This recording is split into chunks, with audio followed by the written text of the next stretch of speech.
আজ সন্দেশখালীতে মুখ্যমন্ত্রী মমতা বন্দ্যোপাধ্যায় সরকারি কর্মসূচিতে যাবেন। মমতা বন্দ্যোপাধ্যায় 20,000 বাসিন্দাকে পরিষেবা প্রদান করা হবে। আজ সন্দেশখালীতে মুখ্যমন্ত্রী। টেলিফোন লাইনে রয়েছে প্রতিনিধি আবির। সন্দেশখালীর ঘটনার পর মুখ্যমন্ত্রী মমতা বন্দ্যোপাধ্যায় আজ সন্দেশখালী যাচ্ছেন ফের, এবং শুধু তাই নয়, আজ তার সরকারি কর্মসূচিতে প্রায় 20,000 বাসিন্দাকে পরিষেবা প্রদান করবেন। সব মিলিয়ে এই কর্মসূচি সম্পর্কে কি জানা যাচ্ছে? দেখো, লোকসভা নির্বাচনের ফল প্রকাশের পরই তিনি বলেছিলেন যে তিনি সন্দেশখালীতে যাবেন, এবং আজকে সন্দেশখালীতে দুপুর 1টা নাগাদ ঋষি অরবিন্দ মিশনের যে মাঠ, সেই মাঠে প্রশাসনিক সভাতে যোগ দেওয়ার কথা মমতা বন্দ্যোপাধ্যায়। পরিষেবা প্রদান অনুষ্ঠানে সরকারের তরফ থেকে বিভিন্ন ব্যক্তিদের হাতে যেমন যে পরিষেবা প্রদান করা হবে বা তুলে দেওয়া হবে, এর পাশাপাশি এই সন্দেশখালী বা বসিরহাট সন্নিহিত অঞ্চলের বিভিন্ন বিষয় নিয়ে তার বৈঠক করে সেই বিষয়ের রূপরেখা তৈরি করারও কথা রয়েছে। আমরা জানি যে গত 5ই জানুয়ারি সন্দেশখালী তৃণমূলের এক সময়কার ব্লক সভাপতি শেখ শাহজাহানের বাড়িতে রেশম দুর্নীতি কাণ্ডে তদন্তে আসে ইডি। তদন্তকারী দল শাহজাহানের সরবেরি আকন্তিপাড়ার বাড়িতে ঢোকার মুখে গ্রামবাসীদের প্রবল প্রতিরোধের মুখে পড়ে পিছু হটতে বাধ্য হয়, এবং তারপর থেকেই সন্দেশখালী বিভিন্ন সময় বিভিন্ন ঘটনা ঘটে, এবং লোকসভা নির্বাচনেও সন্দেশখালী গোটা দেশের এটি বসিরহাট লোকসভার মধ্যে বসিরহাট লোকসভা কেন্দ্রে তৃণমূল কংগ্রেস জয়লাভ করেছিল। যদিও সন্দেশখালী বিধানসভার ক্ষেত্রে ফলাফলে যেটা দেখতে পাওয়া গিয়েছিল যে এখানে বিজেপি যিনি প্রার্থী ছিলেন তিনি পেয়েছিলেন 95,862টি ভোট, এবং তৃণমূল কংগ্রেসের যিনি প্রার্থী ছিলেন তিনি পেয়েছিলেন 87,475টি ভোট। তবে সন্দেশখালী যে বিধানসভা, সেখানে লোকসভা নির্বাচনের প্রেক্ষিতে বিজেপি কিছুটা হলে এগিয়ে ছিল। যদিও বর্তমানে অবস্থার বদল হয়েছে, এবং রাজ্য সরকারের তরফ থেকে সন্দেশখালীকে কেন্দ্র করে যে ধরনের প্রতিশ্রুতি দেওয়া হয়েছিল তার সমস্তটাই কার্যত পালন করা হয়েছে, এবং বিশেষ করে এখানকার বাসিন্দারা বলছেন যে জমি ফেরত পাওয়া থেকে শুরু করে বিভিন্ন বিষয় তারা পেয়েছেন। ফলে আজকের যে প্রশাসনিক সভায় মমতা বন্দ্যোপাধ্যায় যোগ দিতে চলেছেন, সেখানে নতুন করে সন্দেশখালীর জন্য কিছু ঘোষণা থাকতে পারে, এবং অবশ্যই এখানকার মানুষজনদের পাশে রয়েছে প্রশাসন। সরকার এই বার্তা আজকে এখান থেকে তিনি দিয়ে রাখবেন বলে মনে করা হচ্ছে। বেশ, গত 26শে ডিসেম্বর মুখ্যমন্ত্রী মমতা বন্দ্যোপাধ্যায় সাংবাদিক সম্মেলন করে বলেছিলেন তিনি সন্দেশখালী যাবেন। কি বলেছিলেন তিনি, শুনুন। সন্দেশখালীতে একটা পাবলিক ডিস্ট্রিবিউশনের প্রোগ্রাম নিয়েছি, কারণ ইলেকশনের আগে আমাকে অনেকে জিজ্ঞেস করেছিল, দিদি আপনি সন্দেশখালী গেলেন না। আমি বলেছিলাম আমি যাব, পরে যাব। সুতরাং সেই জন্যই আগামী 30 তারিখ বেলা 1টায় আমার অফিসিয়াল প্রোগ্রাম সন্দেশখালীতে থাকবে। এটা হচ্ছে গভর্নমেন্টের পাবলিক ডিস্ট্রিবিউশন প্রোগ্রাম। 1.5 বছর পর সন্দেশখালীতে মুখ্যমন্ত্রীর সভা ঘিরেই সাজো সাজো সন্দেশখালী জুড়ে। ঋষি অরবিন্দ মিশন মাঠে প্রশাসনিক সভা, আর এই সভা ঘিরেও কিন্তু আঁটো নিরাপত্তার ব্যবস্থা। প্রতিনিধি অনুপম রয়েছে আমার সঙ্গে। অনুপম, শেষ মুহূর্তের প্রস্তুতির ছবিটা ঠিক কি, এবং নিরাপত্তার কতটা জোরদার করা হয়েছে, নিরাপত্তার কি ব্যবস্থাপনা রাখা হয়েছে? দেখো, সন্দেশখালীর এই যে ঋষি অরবিন্দ মিশন যে মাঠ, সেই মাঠে আর কয়েক ঘন্টা পরেই মুখ্যমন্ত্রী মমতা বন্দ্যোপাধ্যায় তিনি আসবেন, এবং প্রশাসনিক বেশ কিছু প্রকল্পের তিনি উদ্বোধন করবেন প্রশাসনিকভাবে। এবং এইখানে কিন্তু একদম সকাল থেকে কিন্তু সাজো রব। এখানে এই যে আমরা গত 5ই জানুয়ারি থেকে যে আন্দোলন দেখেছিলাম সন্দেশখালীতে, তার কিন্তু কোনো আঁচ কিন্তু আজকে চোখে পড়ছে না। উপরন্ত যেসব প্রতিবাদী সেরকম মহিলা, তারা বা প্রতিবাদী যারা, তাদেরও কিন্তু এই সন্দেশখালীর বুকে কিন্তু এই আজকে মমতা ব্যানার্জির যে সভা মঞ্চ, সেখানে কিন্তু তাদেরকে দেখা যাচ্ছে। আমরা সেরকমও ছবি তুলে ধরেছি, এবং তার পাশাপাশি যেসব এরিয়া যেখানে এই মাঠ এবং হেলিপ্যাড, সেখানে কিন্তু আঁটো নিরাপত্তা। একদিকে যেমন পুলিশ কুকুর দিয়ে চারদিকে নিরাপত্তা খতিয়ে দেখা হচ্ছে, তারপরে স্ক্যানার দিয়ে স্ক্যান করা হচ্ছে। এক কথায় বলা যেতে পারে পুরো আঁটো নিরাপত্তা। এবং বহু দূর দূরান্ত থেকে নদীপথে কিন্তু গ্রামের মানুষ, যারা সন্দেশখালী শুধু না, বসিরহাটের বিভিন্ন প্রান্ত থেকে, মহিলা থেকে পুরুষ,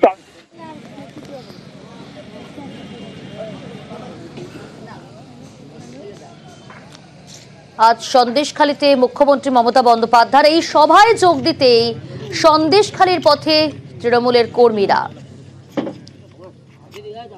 ধামাখালী থেকে সন্দেশখালী যাওয়ার জন্য বিশেষ ব্যবস্থা রাখা হয়েছে। বিভিন্ন জেটি ঘাটে বাড়তি নৌকা এবং নজরদারির বন্দোবস্ত।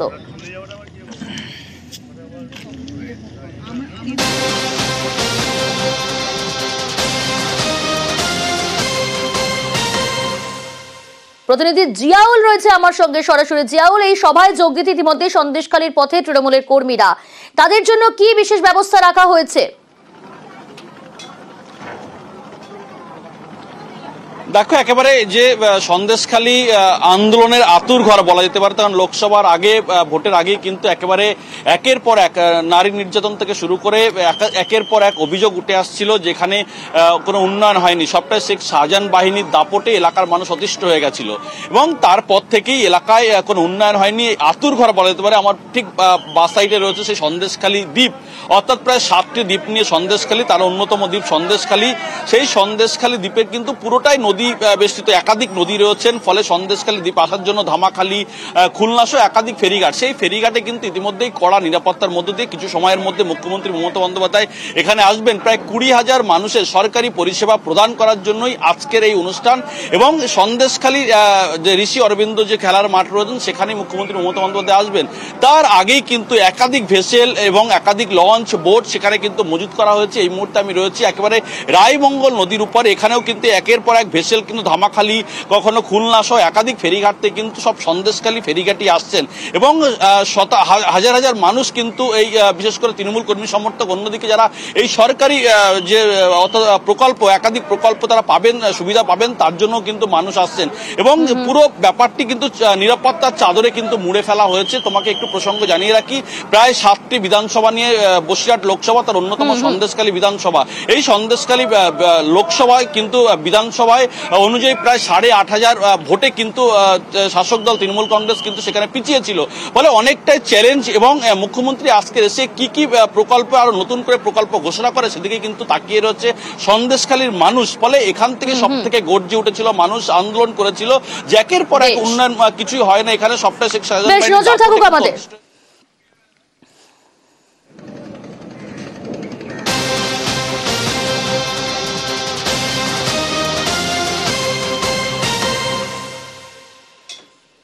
মুক্তির অপেক্ষায় 95 মৎস্যজীবী। মুক্তি পাচ্ছেন বাংলাদেশে বন্দী 95 জন মৎস্যজীবী। মৎস্যজীবীদের বিরুদ্ধে মামলা প্রত্যাহার ঢাকার। 2 থেকে 3 দিনেই বাড়ি ফিরতে পারেন বন্দী মৎস্যজীবীরা। অক্টোবরে বাংলাদেশে আটক কাকদ্বীপের 6টি ট্রলার।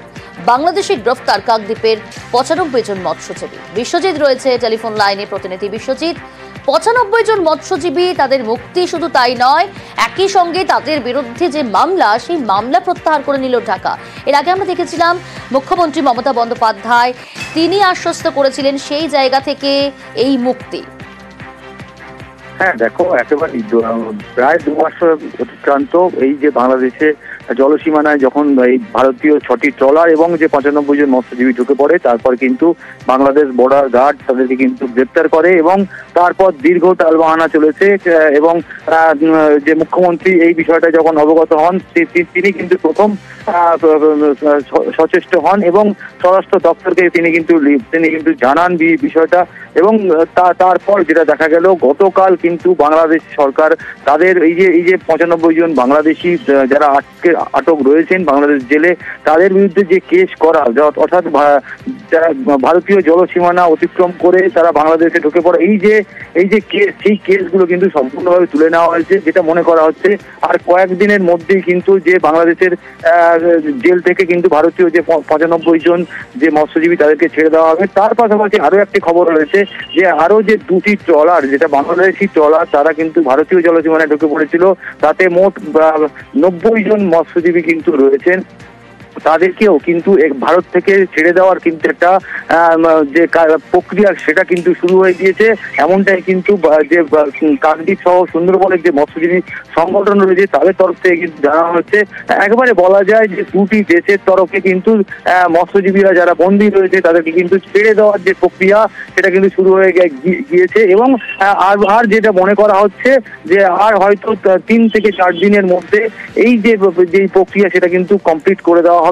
এবং সেটাই এখন দেখার যে ভারতীয় যে পশ্চিমবঙ্গ সরকার রয়েছে তার তৎপরতা কিন্তু এটা কিন্তু হলো। বেশ, গত 17 ডিসেম্বর মুখ্যমন্ত্রী মমতা বন্দ্যোপাধ্যায় আটকে থাকা 95 জন মৎস্যজীবীকে কিভাবে ফিরিয়ে আনা যায় সেই তৎপরতার বিষয়ে কি বলেছিলেন সাংবাদিক সম্মেলনে, শোনাই আপনাদের। 95 জন যে বাংলাদেশে জেলে আছে সেটা আমরা জানতে পারি। তার কারণ হচ্ছে আমাদের যেহেতু ওই কার্ডটার মধ্যে ট্র্যাক করা যায়। তুমি বলে দিও পরিবারকে কাল পরশুর মধ্যে ফিরে আসবে। এটা আমি নন্দিনীকে বলবো টু টেক ইনিশিয়েটিভ ইমিডিয়েট। বাংলাদেশে যেটা আটকে আছে ওদেরও ছেড়ে দাও, আর আমাদের যারা ভারতীয়রা আটকে আছে তাদেরও ছাড়িয়ে দাও। একজন মারা গেছে শুধু ঝাঁপ করেছিল জলে, তাকে 2 লাখ টাকা ডিজাস্টার ম্যানেজমেন্ট থেকে তার পরিবারকে দিয়ে দাও।